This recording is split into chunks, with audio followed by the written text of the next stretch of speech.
Hello everybody, it's me, Miss Foot Fixer. I hope you guys are well. We have this lovely patient that's come in. We're actually doing nail surgery on her one foot, and then she came in with this lovely massive blister.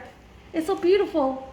And so with blisters, there's two options. Either you leave it and let it reabsorb, or you can pop it. But if you pop it, there's a risk of infection. Obviously, then it's smaller, then it will stop irritating the person, but then you have to put a dressing on, and she asked me, and I would say pop it because it's just so big, and if it does pop by itself, then she doesn't have a dressing, right, and that could get infected. So in a way, better to have a control popping than a self popping itself. So I'm going to address that.